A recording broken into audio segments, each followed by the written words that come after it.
Ladies and gentlemen, thank you for taking the time to be with us today for the M&A Academy program. My name is Purti Minawala and I'm a partner in Khaitan's corporate M&A group. I take this opportunity to extend a very warm welcome to every one of you who has taken the time to join us today for today's webinar, which is the fourth in the 2025 series. The M&A Academy program is designed to provide foundational legal knowledge and understanding on M&A transactions and processes to anyone interested in M&A in India today. Our subject today is key issues in corporate joint ventures. On this slide is the agenda for today's webinar. We will have a panel discussion followed by a Q&A. While we've already submitted and received several audience questions, if you do have any questions, please feel free to submit them using the facility provided in the webinar portal. And you can either address them towards a specific panelist or leave it open, and I will then pick one of our experts to answer these questions. If for any reason we are unable to cover all questions during this webinar, we will respond offline by email after the webinar. Also, please note that the summary notes of the discussion and a recording of this webinar will be sent to you right after the webinar. Having said that, I'm delighted to be moderating this session with our expert panel, who are also very dear, close friends of mine and partners in this Khaitan company. In today's evolving global landscape, joint venture structures are becoming an increasingly strategic tool for businesses seeking growth, innovation, and market expansion. These joint venture structures come with their own set of complex legal, operational, and governance challenges that require a nuanced understanding of various legal and regulatory landscapes. Over the next hour, we'll delve into the key issues involved in effectively structuring corporate joint ventures, managing the governance of a joint venture entity, effectively allocating responsibilities between JV partners, and having fallback on exit strategy. Our goal today is to provide you with the understanding of key issues involved in structuring different forms of joint venture and how to effectively navigate them. With that, let me move to the kind panel introduction. Everyone who has registered for this webinar should have received by email a summary with the credentials of our speaker today. So I will not spend much time introducing them. Suffice to say that they are experts in the field of M&A and are the right folks to be speaking to us today about this topic. With that, our presenters today are Vineet Shingal, Shantanu Gupta, and Vidushi Gupta. Very warm welcome to all three of you. Between them, they have 4 decades of experience in the corporate M&A space. Vineet and Vidushi are based out of a Bombay office, while Shantanu is based out of a Delhi office. But each of them advises on projects both nationally and internationally without any borders. So let's get started and discuss the key issues involved in a corporate joint venture structure. Uh, Vineet, I would like to pull you in first for the most critical and the basic question here. Why do you think parties enter into a joint venture, and what factors would you consider while choosing, or the party should consider while choosing the right JV partner? Over to you, Vineet. So thank you very much, Purti, and good afternoon, everyone, for joining this webinar. Despite global uncertainties, I believe India remains a go-to destination for investments and deal activity. Over the years, we've seen a number of joint ventures, both domestic as well as cross-border. I believe, not just India, but for any joint venture, there are a number of reasons, why you would really enter into a joint venture, Purti.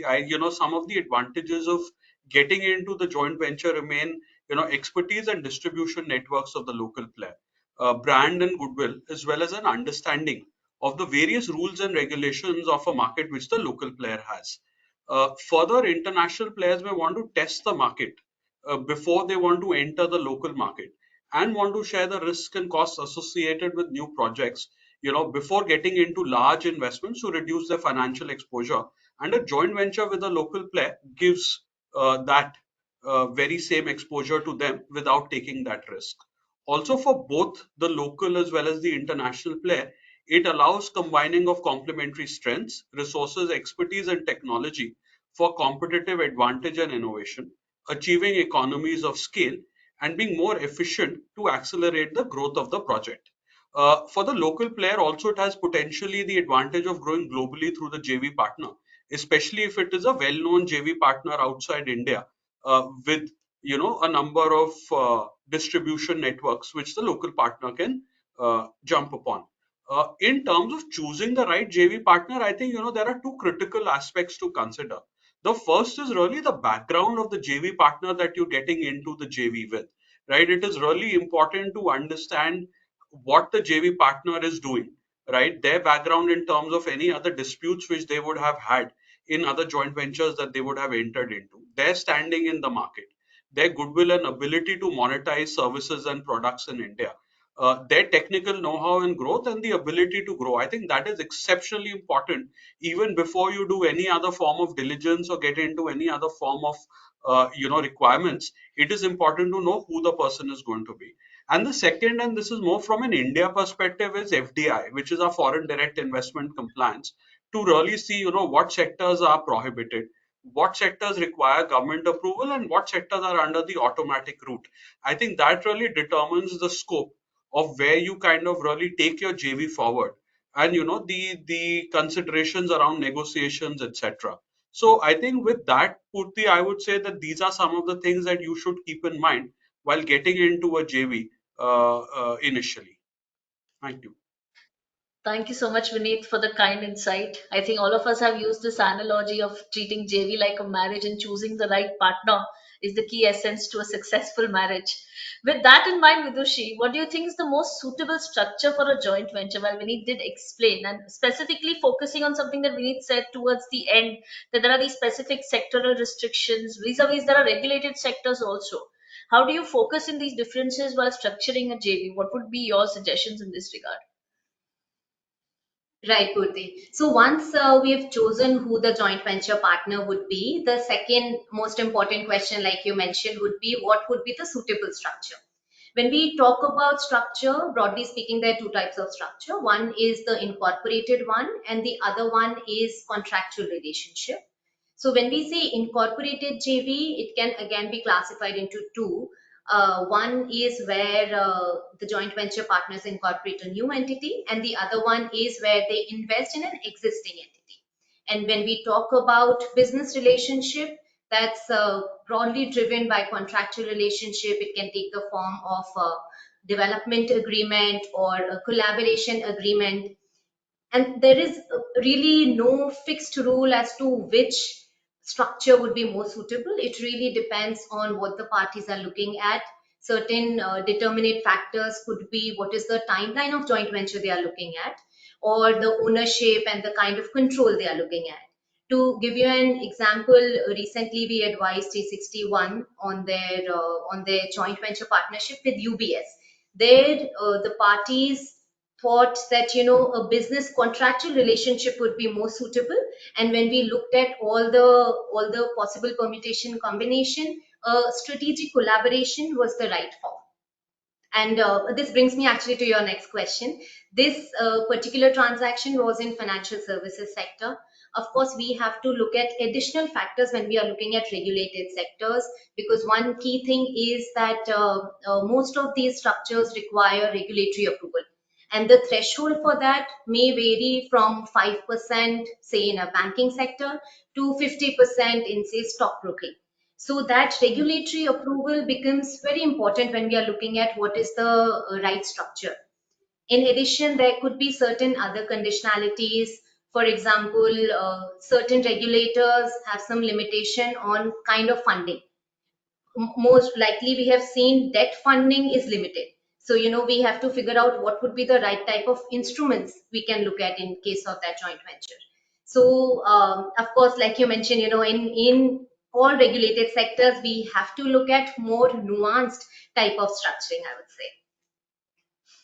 Thank you so much, Vidushi. Shantanu, now that we've identified the right partner, we've structured the JV, we've decided where we are heading, let's talk money for a minute.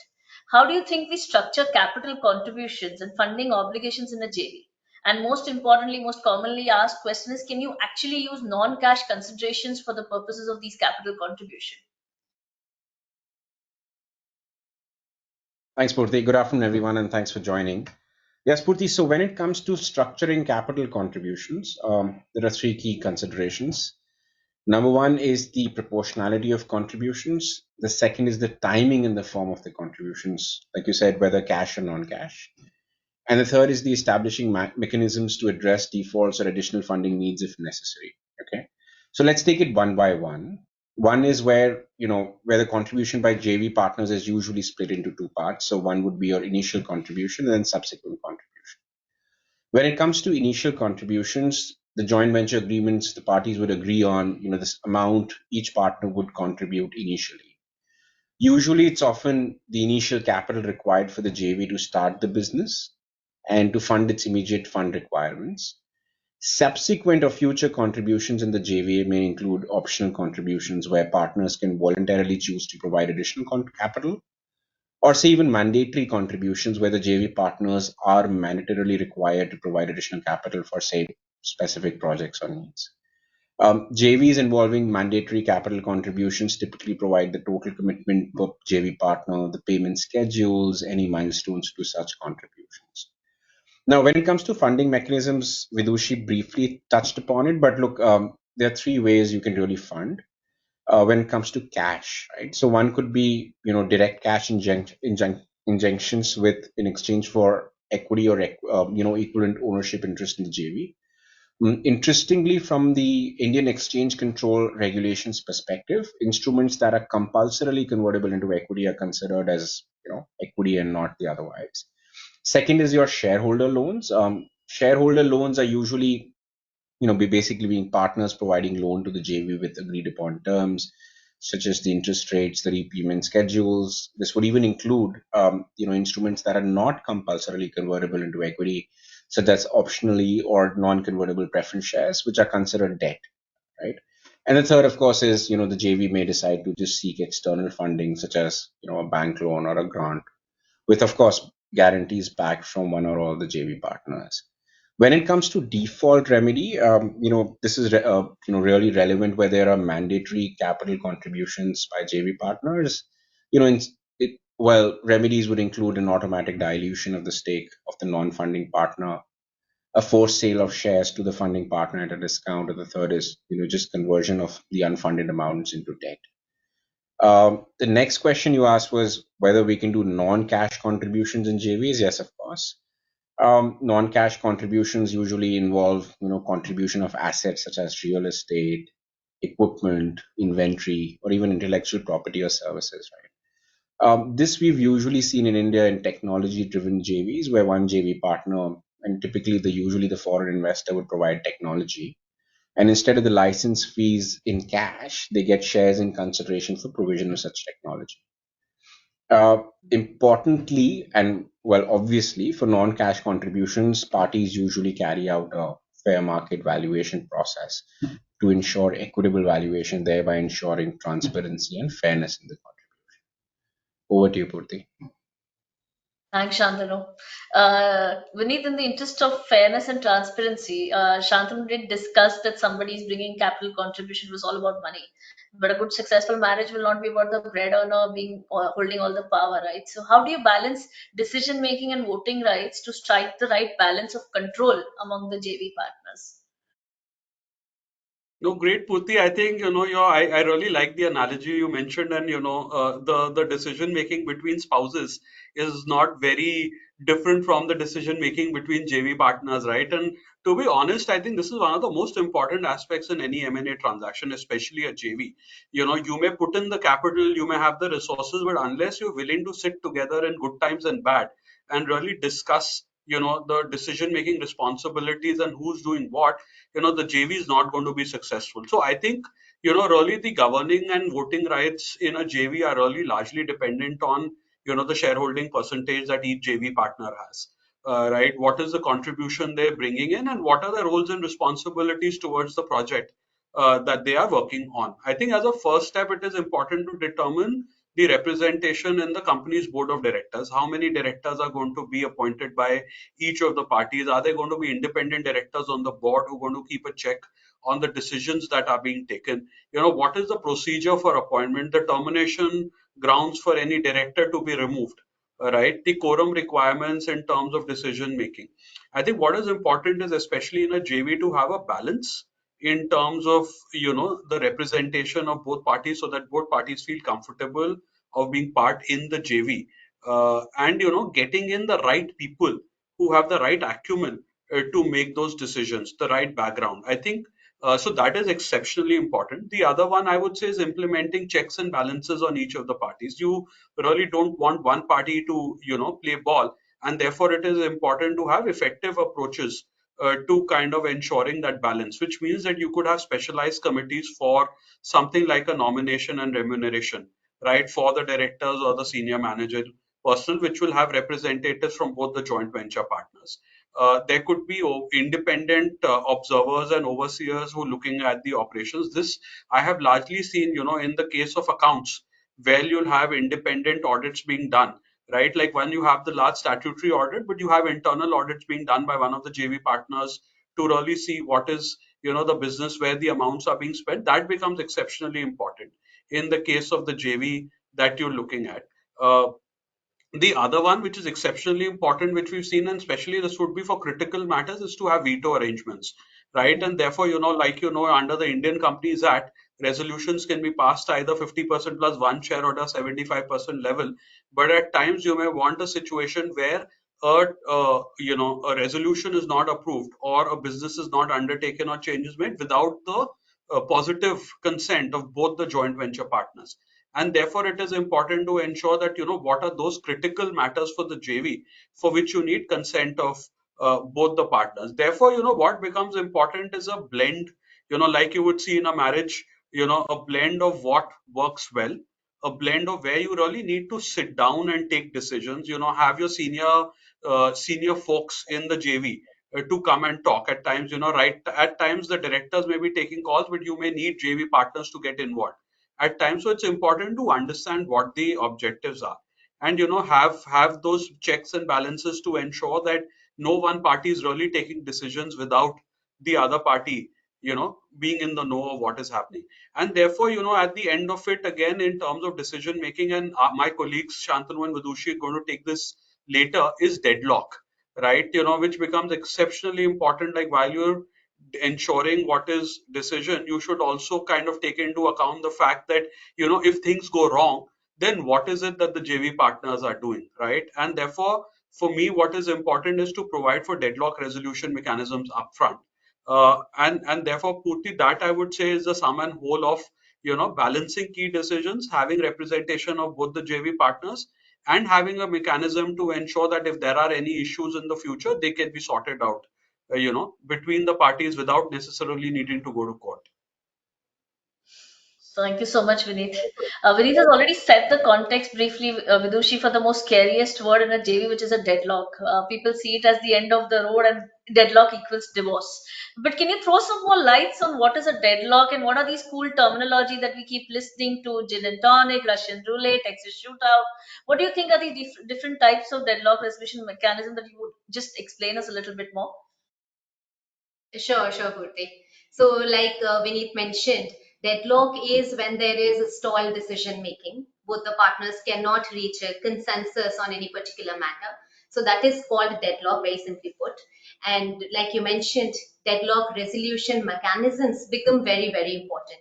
And we have seen quite a few of it. One most common one is having a casting vote. What that means is there will be a grant of an additional vote to break the deadlock. That additional vote mostly is given to the chairman. But commercially, sometimes it is not feasible because one party may say that it is favoring one particular joint venture partner. So in that case, we recommend that the ability to nominate chairman can also be on a rotation basis, so that both joint venture partners have equal say in nominating the chairman on a rotation basis, and that's why casting vote may work better. The other one is like you mentioned, gin and tonic. We lawyers are do very mundane work, so we try to make it as interesting as we can. Gin and tonic provision is where deadlock occurs, and the parties agree that in that case we will escalate the matter to principals or to senior executives, with the hope that senior executive will be pragmatic in decision making, and within a certain period of time a decision would be taken. And when we try to make it a little more interesting, we go to a phrase which is called Russian roulette. Russian roulette is when shareholders have the right to make an offer to the other shareholders, specifying what they consider to be the right price for the shares. And within a particular time frame, the other shareholders can either choose to buy the shares of the offerer at that price, or alternatively sell their own shares at that price. So this entire provision is called Russian roulette. And a variation of Russian roulette is Texas shootout. We also we incorporate a form of bid process there. There, what happens is all the joint venture partners have the ability to provide their bids in sealed envelope. We make it dramatic to ensure that it all the bids open simultaneously, and the highest bidder gets to buy the shares of the other shareholders at that highest bid price. So these are the interesting phrases we use normally for deadlock resolution mechanism. There are certain other mechanisms also, say call put option, liquidation, winding up, and the list goes on. Maybe I'll need 2-3 hours to elaborate on that, but maybe let me give it a pause here and see what else we can discuss in today's webinar. It's fascinating how lawyers get amused by using cool terminology, whether the work is cool enough or not. With that, Shantanu, this deadlock provisions, we see that when these mechanisms are being negotiated, Vidushi briefly mentioned Texas shootout, Russian roulette, which may sound like gin and tonic is a perfect blend, so to say. But the other ones, there is sometimes a fear in the mind of especially foreign parties, given the exchange control that these deadlock mechanisms are disadvantageous to them. Can you just please perhaps share insights on what do you think about this issue and how do you perhaps try? Sure. And, like Vidushi had mentioned, that there may be certain deadlock resolution mechanisms which would entail, the breakdown of the JV involving exit and, one of the JV partners. And when you're looking at those kind of situations, yes, absolutely right, Purti. Foreign JV partners are, practically speaking, at a disadvantageous position on account of restrictions under Indian exchange control regulations. Now, what do I mean by here, right? To elaborate, let me just lay down a handful of points here. So Indian exchange control regulations, they provide for pricing norms. And what these norms really provide is that foreign parties cannot buy shares of a resident JV partner at a price lower than the fair value.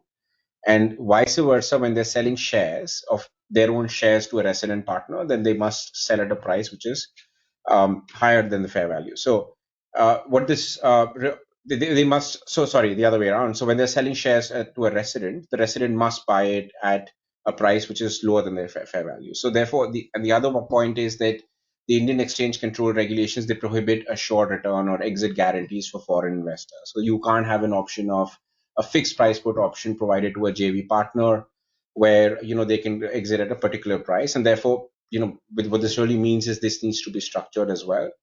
Similarly, when it comes to buyback of shares, held by a foreign JV partner, even that cannot be at a price which is higher than the fair value. So now these are things when foreign investors do come to us and they look at a JV, there are ways we look at to structure around this.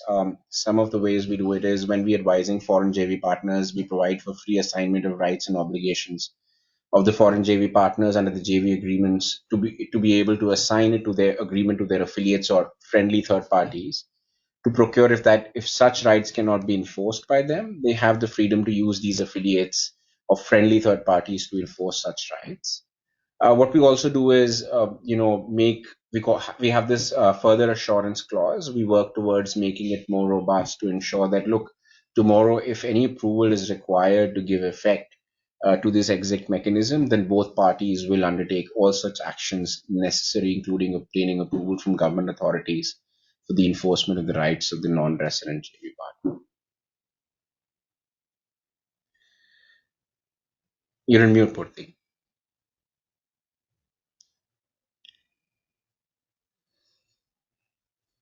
Purti, sorry, you're on mute.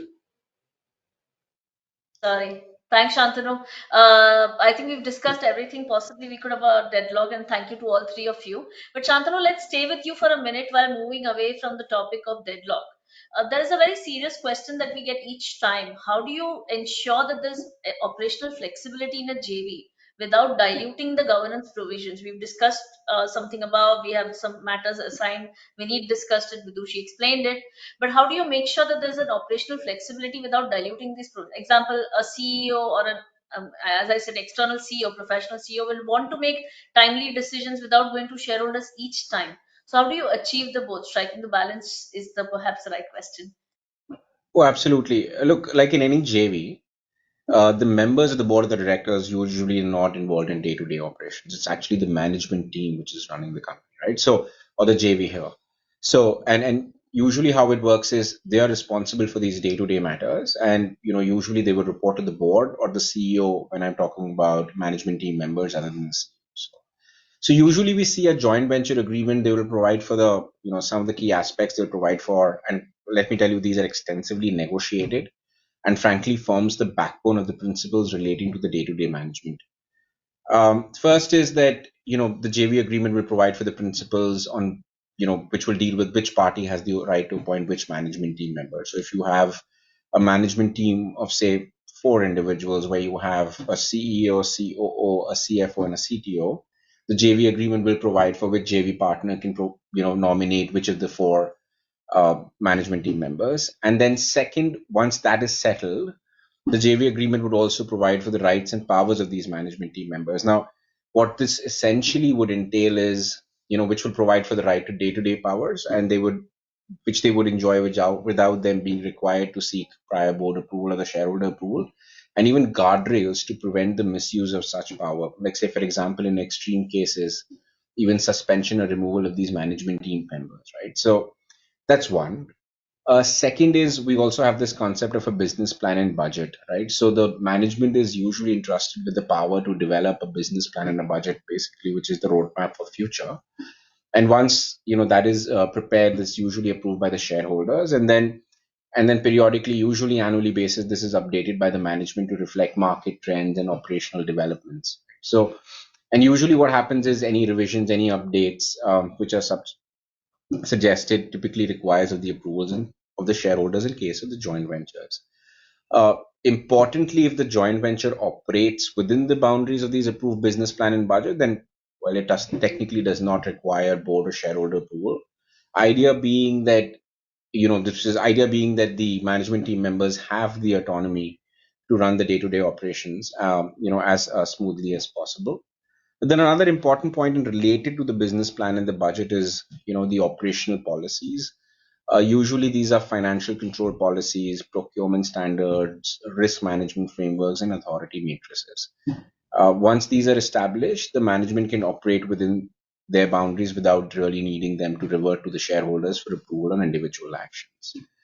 This is usually a governance by exception model, which basically ensures that shareholders maintain visibility over the JV's affairs and only intervene in case of material deviations and breaches. Then there is something called reserve matters, which we really hear about, which is, or in other words, veto matters.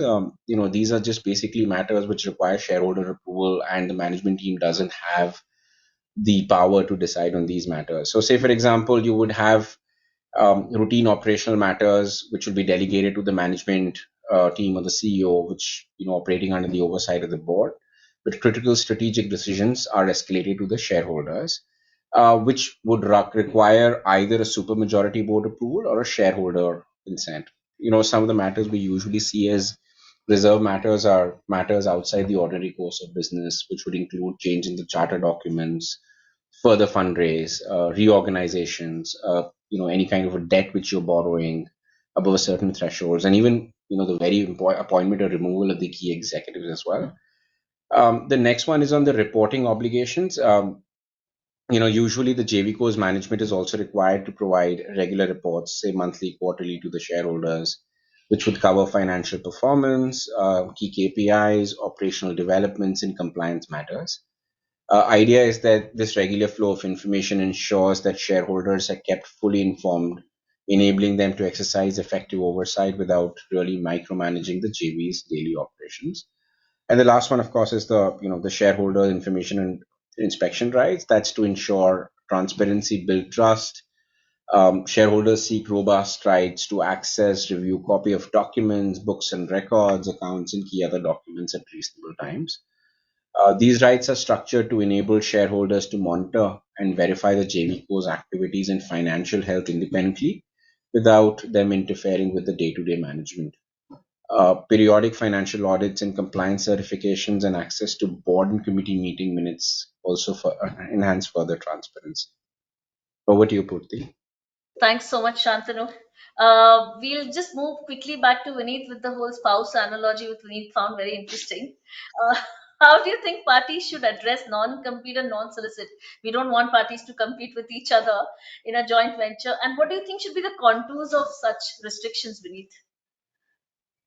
So, Purti, that's a good question, and I think, see, at the end of the day, parties are getting into a joint venture to make profits, right? And it is extremely important to ensure that, there are a number of clauses within the agreement that protect. Non-compete and non-solicit really fall within that domain. I think, my boss always said that you hope for good faith, but draft for bad faith. And, the non-compete, non-solicit clauses are really drafted for a bad faith, from a bad faith perspective and what a JV partner can do. So I believe, it's really critical to address the non-compete and non-solicit contours or restrictions upfront in the JV and what parties are allowed to do and not, especially if you look at it from an Indian context, a large number of the JV partners have been traditionally family-run firms, family organizations who have a number of companies doing, similar business or dependent upon each other, in terms of business sales or purchases or, the back end or the front end work. And therefore, it becomes critical to ensure that there is independence of the JV entity from the, other companies that the JV partner is running, or from, the perspective that it is similar business that is being run by the other company. So the first is to really do a diligence to ensure that, whether there are any other entities in the group of either of the JV partners doing similar business, or which could be a vertical or a horizontal fit, and how do they really fit in into the entire domain of the joint venture. So that's an important one.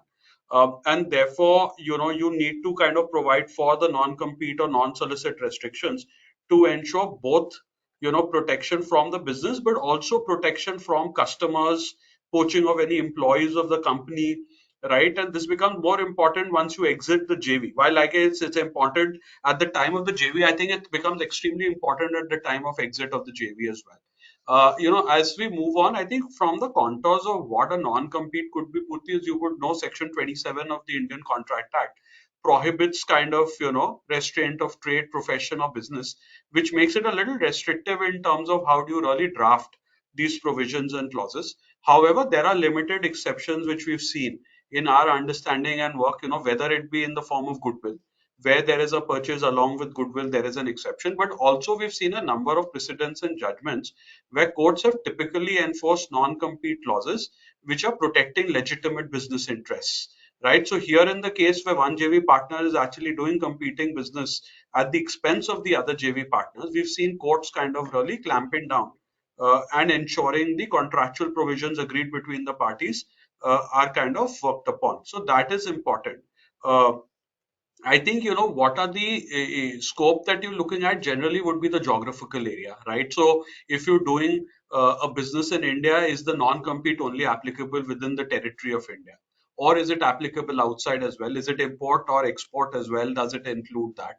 Right? In specific area, what is the time period, of this non-compete and non-solicit provision? Are we talking about for the duration of the JV? So let's say if it's 5 years, 10 years, are we talking about during that period and also then post the JV, right? So are you talking about, say, a reasonable period of 1 year, 2 years, 3 years post the exit that people are not required to compete with each other? So I think, when we're drafting this, it is important to keep in mind the nature of the business. It could be different when you're looking at a manufacturing concern or where you're looking at an AI business, right? Because you can very well quickly turn around the AI business, where it may not be the same for manufacturing. So the geographical area and the time period that you would provide for non-compete clauses in different JVs really is contextual, and it is important to take those into account.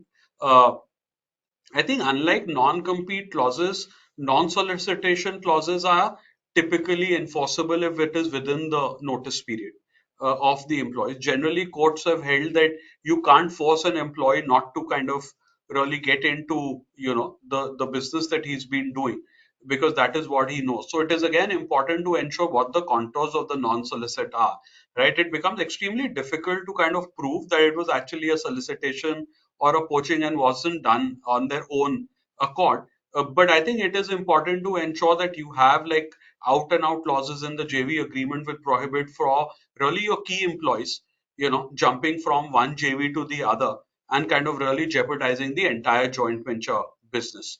So, again, like I said, Puti, at the end of the day, it is contextual. Non-compete and non-solicit are extremely critical and important when it comes to joint venture agreements, not just during the term, but post the joint venture as well. And I think it is important for parties to spend some time while they are drafting the joint venture agreement to ensure that such clauses are thoroughly thought out. Thank you, Vineet.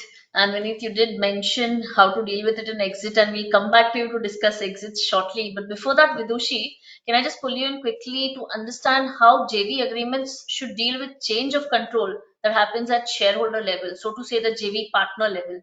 How do you deal with that and predict that situation? Sure, Purti. I think your analogy of marriage is becoming more and more relevant. As you would know that in a marriage, one fine day a partner cannot say that, okay, from tomorrow onwards, a new person would be your spouse. So that doesn't happen. And that's where, change of control provision becomes really important. First and foremost, parties define what would qualify as a change of control. Mostly we have seen the change of control provisions would include, or the definition would include, transfer of more than 50% of the ownership of the joint venture, or transfer of assignment of significant decision making power. And all this would be both at direct level and at indirect level.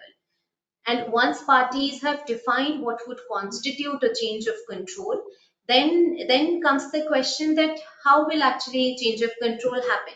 So, like I mentioned, it cannot just happen, and it cannot happen unilaterally. So it is important that a veto right is given for change of control. If one joint venture partner wants to trigger a change of control, then it should be subject to prior written approval from the other joint venture partner. That is absolutely key and must for any change of control implementation. Some other concepts which we have seen is a concept of restricted transferee and a concept of permitted transferee. Restricted transferee mostly includes competitors, because when we start looking at a joint venture conceptually, you figure out the most relevant joint venture partner. You don't want a competitor to come in suddenly. So in restricted transferee, mostly we see competitors or any other hostile parties that joint venture partners envision, and it can be an identified list of entities as well. Opposite concept of restricted transferee is permitted transferee. In permitted transferee, we have mostly seen affiliates being included. And when we say permitted transferee, that means that change of control can be effected without requirement of prior written approval from the other joint venture partner. So if it's an affiliate, you can actually do the change of control without prior consent. But there also we have seen certain conditionality, say the affiliate should not be a shell company, or affiliate should have the financial strength that the original joint venture partner had. Or it would also involve the technical know-how or the expertise that is required for that joint venture. So these are some of the key aspects. Once this is implemented, or the decision to implement the change of control is taken, there are certain other important concepts which include say a tag along right or a drag along right. So initially when parties enter into a joint venture, they see that we will run along this. And if a change of control is happening, then the other partner may decide to tag along and exit the joint venture. So that is another right which is given. It could also happen that there may be a drag along right. Say the joint venture or partner which is triggering the change of control holds a substantial stake, say 75%. 75% if that JV partner is selling, then he may also negotiate a right to drag along the other JV partner. So all these contours of change of control are really important to ensure that the joint venture agreement is drafted effectively. Thanks, Vidushi. We'll pull back it, Vineet, for the hardest discussion that the JV partners discuss and lawyers bring up all the time is an exit strategy. whether it is an acrimonious exit or in case it's just a cordial exit where either the JV has run its life or the partnership has run its life course. What do you think are the most practical exit strategies in a JV, Vineet, and how do you think they can be structured to protect all parties? Again, balance being the key here. So, Purti, I think that's a good question, right? I can tell you that, in my experience over the last 2, 3 years, 50% of the time on negotiation is spent on this clause. I think, everywhere else you kind of closing out stuff quickly, you're spending a lot of time on this, especially because of the number of issues that we've now seen coming up and creating issues in an exit for one party or the other. And, it's not simply one buying or selling or getting out. There are a lot of aspects to consider when you're looking at an exit. And I think for the purposes of the webinar, Purti, I'll break it up into four key aspects here. I think the first one is to define clear exit triggers, right? What are those triggers going to be? Ways to undertake the exit, valuation, and addressing post-exit obligations. I think these are four buckets I would largely kind of put my exit strategy into. The first one really is, having a clear exit trigger. Now, what does that mean, right? What is the exit going to be for? Is it's a short-term JV, a long-term JV? Are you looking at finishing a project in 2 years, 3 years, 4 years, and then say, we're done as partners and it automatically kind of dissolves and terminates and you move along? Or is it a long-term JV? If it's a long-term JV, are you looking at triggers for default or breach? Right, one party breaching the terms of the agreement and the non-defaulting party having the right to kind of terminate and call an exit. Is it a bankruptcy or insolvency of one of the JV partners? So we've seen, like Vidushi also spoke about, is there a change of control? Is there a bankruptcy, insolvency, which could kind of then determine on whether the JV will even function or work. Right, partner deadlock or disputes. In terms of disputes and decision making, we picked that up earlier, is that if there is a deadlock, then either you continue or you want to exit the JV, right, and move on in terms of going forward. So I think performance milestones would be the other one, right? So you have like specific milestones for yourself to say, whether a revenue number or an EBITDA number or a profit number, every year we're going to kind of make that. And if we don't, then do we want to exit? Right. So I think it's important to understand what your triggers are going to be. There are certain triggers which are no cost triggers, which means that you want to exit at will. Both parties have decided that they want to now terminate the JV, go ahead, and kind of go their separate ways. Like, to give you an example, I've worked on a JV long time back in which I worked on both the entry as well as the exit, which was for Godrej and Hershey. And fortunately, the way the JV was drafted is that the exit was really smooth. Both parties decided to then go on 100% and go on, and the JV also went on very well for a number of years. So having clear exit triggers in terms of what that is going to be becomes exceptionally important in a JV. I think the second, which Shantanu also, spoke about earlier in terms of, why some of these mechanisms in terms of, a buy or sell are not really advantageous to, a non-resident as against a resident. And there, if you're really representing a non-resident investor, it becomes important to check on what are the various ways that you can trigger an exit, right? If it's a buy or sell between a non-resident or resident, the fair market value really comes into the picture and creates kind of confusion and issues at what, especially if there is a default. Can you buy it at a discount? Can you sell it at a premium? How do you really get into some of those aspects? Now, various ways of doing exits. One of the nicest ones I would say is to go to the primary market, right, where everything has gone well, the JV has done well, and both parties really, make a buck for their bank and kind of get on and make their money, right? And that'd be a happy situation. The other ways to really do it is liquidation of the JV, where you're taking out whatever assets remain, after the liquidation. There could be a strategic sale by the JV partners, right? There is a buyer who's willing to pay really a handsome sum for the JV by the time you've really incubated it and taken it to a number. There could be a buyout, right, by a financial investor, not just a strategic player, but a control deal. And unfortunately, the last one really, which nobody is looking for, is a drag right, where one party really has the ability, which is the non-defaulting party, to drag the one which is defaulted. Right, so these are the other ways. One of the most important aspects, Purti, of a JV, and you would have read in the news, Bajaj and Alliance have been facing that issue, right? Is the valuation of at what the exit is going to be. Now, my colleague Shantanu is going to pick that question up later.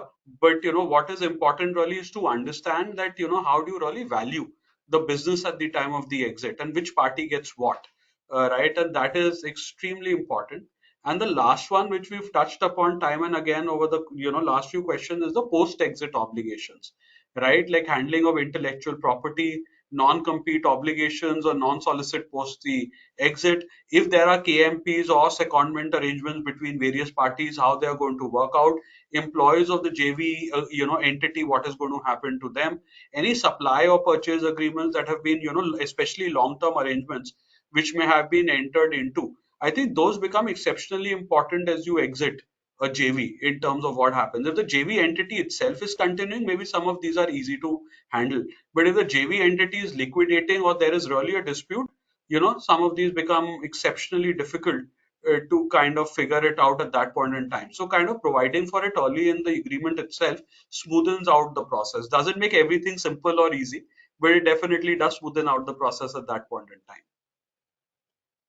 Thank you so much, Vineet. Shantanu, now let's put you in the spot for the final question before we move to audience. I think time is buzzing, and I see the chat room has been buzzing 20 minutes into our conversation, which is evidence of a very engaging audience that we have today. But Shantanu, let's discuss alimony. Vineet has hinted that valuation is critical. What do you think are the best practices for agreeing on valuation methodologies? When you discuss, it can be funding rounds, it can be exits, especially in case of a acrimonious exit where every JV partner will have divergent expectations. So, how do you deal with that, and what are certain tips that we can take back from this? Sure, thanks, Purti. Coincidentally, that's a great question, and coincidentally, it was extensively negotiated in one of our JVs that I recently advised on, and it actually ties into my previous comment also, which I had made on the foreign JV partners being at a disadvantageous position as compared to the rest of the JV partner. Look, like you mentioned, I think there are four areas where valuation becomes relevant when you're looking at JV. One is a future fundraise, be it from a JV partner or even potentially third party you're really looking at. Deadlock, which Vidushi had covered, which would involve the buyout by one party of the other party. Then the third is again Vidushi had touched upon in that as well, which is the call put option, where one party could potentially exit the JV, and then what Vineet had just mentioned about a drag along right, where one party can force the sale of the 100% of the company. Now, a few considerations here. I think usually the agreements will usually provide that the valuation is conducted using pre-agreed methodologies and ideally by an identified valuation firm. So when it comes to the latter, this is usually pre-approved if the parties agreed that the valuers will be selected by, say, a mutual consent amongst a list. That list usually what we see is a big four, big five accounting firms or reputed investment bankers, right? The second, like I said, is the valuation metrics and the parameters. These are also sometimes defined in the JV where parties do want objectivity and also want to minimize ambiguity. Like say, for example, in certain cases, we've seen that parties choosing, like say, or describing or setting out that an EBITDA base multiple or a discounted cash flow method or market comparables would be the methodology or the metric which would be used to carry out the valuation. And that's a great point you mentioned about the expectations of valuations being different. And was of course the idea is that to arrive at a true fair valuation. So to address this, we've usually seen that the JVs would provide for a joint appointment of the valuers, each JV partner having right to appoint a valuer, or even a case where if one party has or one JV partner has the right to appoint a valuer, the other JV partner has a right to object to that valuation. To ensure that the number is really a true fair valuation, right? And then lastly, I think what becomes really important is that the JV agreements provide for a strict timeline and procedure for valuation appointment. Idea being that, it's just to prevent any kind of stalling by one JV partner from delaying or defeating the process later. So yes, these are some of the key considerations which become relevant in the context of, valuing a JV. Thank you so much, Shantanu, Vidushi, and Vineet. We need to move to audience Q&A. I see the chat room buzzing, and apologies to those who we are not able to answer right now. But I'll quickly pick on to some questions which I thought we can solve for perhaps in the next 5 minutes of this session. Shantanu, this question actually is relevant to what you discussed in the beginning. That sometimes some valuation analogy, something is unfair to the non-resident investors, or to say foreign parties in a JV. What do you think are the factors that a foreign party should keep in mind while entering into a joint venture with an Indian party? Are there differences in how parties negotiate and the key challenges that being faced that you've seen perhaps? This is the question for you, Shantanu. Hmm. Okay, a couple of things here. So, when it comes to acting for foreign investors, right? I think Vidushi touched upon it. I think first up, obviously, is whether the foreign investors' investment in the joint venture is at all permitted, right? So that's a Hmm. function of two things. Primarily, it's a function on which sector will the joint venture really operate in. I think Vidushi touched upon it. If it's a an RBI regulated sector, or say you were looking at defense or some of these sectors where foreign participation is prohibited, so therefore the foreign investor can't really upsize their stake, or take a bigger stake than what really government approval, unless of course they take a government approval. The second also is we have this famous press note 3 which came about in 2020 April, which essentially prohibits investors located in countries, or investors having beneficial owners located in countries that share the land borders with India, so that's also restricted and requires approval. Again, the second is of course the structure of the JV. I think most of the times the our foreign clients, or usually ask the question, look, what do we do? Should we incorporate a JV, or should we do it on a contractual basis? That's one. If we do incorporate a JV, what should be the form of the JV? Say, should it be a limited liability company, or should it be a limited liability partnership? uh, when a foreign, when you incorporate a JV, of course, it provides more a formal business structure.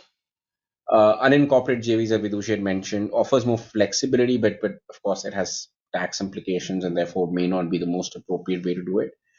Foreign investors, we've also seen, they're very keen about dispute resolution. Unfortunately, Indian courts don't enjoy the best reputation. So in terms of how the dispute resolution process and the timelines associated, etc. So foreign investors usually push very hard for having a foreign seated arbitration, like say for example administered by reputed foreign institutions, such as the CAC or LCIA. Idea being to limit Indian courts interference with respect to arbitration, because foreign seated arbitration cannot be set aside by Indian courts. What foreign investors, I think we've also seen are very, very sensitive about anti-bribery, anti-corruption compliance. So we'll see where JVs involving these foreign investors, they provide for extensive provisions mandating the JV to comply with both Indian and international standards, and even such as the FCPA and the UK Bribery Act. What we've also seen is market is evolving. So we've started to see even Indian JV partners getting comfortable in the JV, with the JV signing up to these foreign laws as well. And the last one, I think it's more to do with tax. It's more to do with the domicile of the investing entity of the foreign JV partners. So foreign investors usually consider tax mitigation strategies by using intermediate tax-friendly jurisdictions.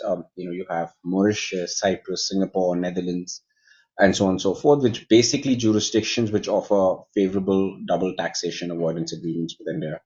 Idea is that that it reduces tax leakage for them, provides tax benefits, lower capital gains, lower withholding tax on interest payments. So with Purti, that's pretty much it.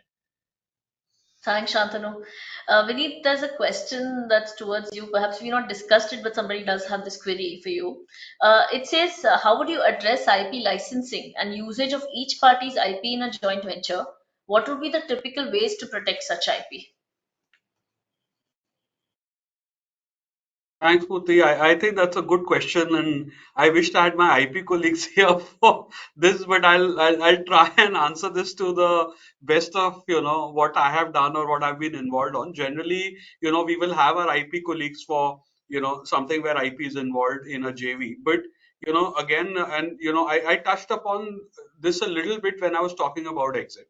Right, and I think IP in a joint venture is extremely important, and you will, notice this in your daily lives as well, right? Like, uh, thinking of an example, say the very recent one, Geo Hotstar, which you would have seen, right? So there's the IP which people don't see, which is Geo and Hotstar coming together, or let's say Tata and Starbucks coming together, right? And this is not just by chance, but there is a lot of thinking going behind on what IP to use in the JV, what makes sense, what brand and goodwill will work. And therefore, it's important for our IP colleagues to really get in to understand the nuances and regulations around what is the IP, the use of the IP. the registration of the IP and what works. So, but I think, keeping it brief, Purti, what is really important is there are two things. One is at the time of forming the JV, and one is at the time of exit of the JV, right? Again, these are the times when it becomes important. So I think at the time of formation of the JV, to really understand whether the IP is going to be assigned to the JV for use by the JV in perpetuity, or is it going to be a certain license for a certain royalty, which needs to be paid, which is being licensed by one, JV entity to the other, or by both JV entities to the other. So again, like we discussed in the case of non-compete, this again becomes important here as well, as to what is the time period for which the IP is being licensed, right? What is the geographical indication where such IP can be used, right? We've seen at times where an IP in India is already being used as IP somewhere else, and therefore you can't really use the same name outside, right? So it becomes important to see what is the IP that you can use, the period of licensing, the royalty that may be payable on such an IP, and the use of such an IP in terms of by the JV entity. I think the other important aspect, Purti, would be, like I said, at the time of exit. Now, while it's easy to get back the IP that you may have licensed because it's your own IP, the question really, a lot of the times I have seen being discussed, is what happens to the IP that is created during the course of the joint venture entity, right? If it be IP of both entities coming together, or IP that is genuinely created by the joint venture entity. Now, does it belong to one joint venture partner? Does it belong to the other, or it belongs to the JV or both? Right. So I think that's a question that you really need to discuss upfront and figure out at the time of exit. Does it go to one or the other? Does it stay with the JV? If a liquidation, then either both parties have the right to use it in perpetuity, license it, or not use it at all. So I think what is important in intellectual property is to upfront discuss the contours of how it is being used and licensed during the course, and then again to kind of really legislate for it post the exit by the JV partners and the JV. Thanks, Vineet. We do have several more questions, Vidushi, one specifically for you, but we just have 2 more minutes in the scheduled time, so I think we'll have to respond to them separately. We can move to the key takeaways for now. This has absolutely been a thought-provoking and insightful webinar, and thank you so much for our panelists for simplifying some of these complex topics that we keep hearing.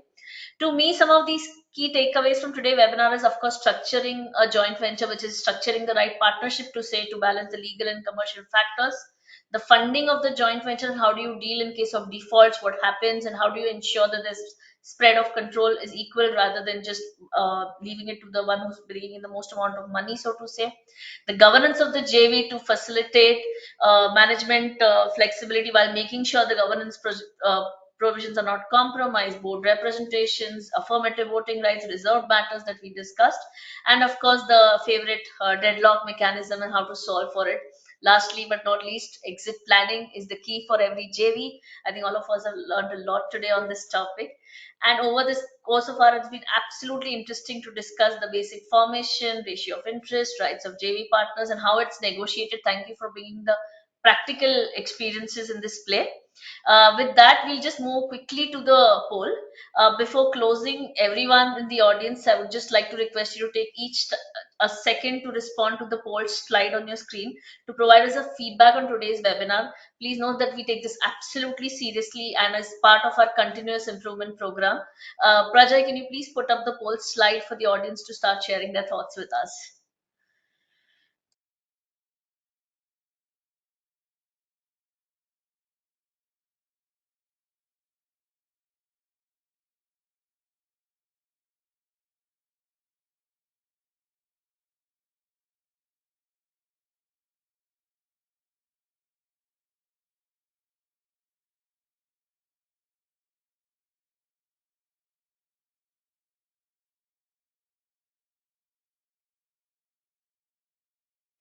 Thank you, Prajay, and thank you, audience, for taking the time to respond to the poll. And thanks to everyone who participated. Finally, I would like to thank our speakers once again for sharing their expertise and experience with us today. You were simply outstanding. Thank you so much. And thanks to the audience for your attention and the buttload of questions that we received.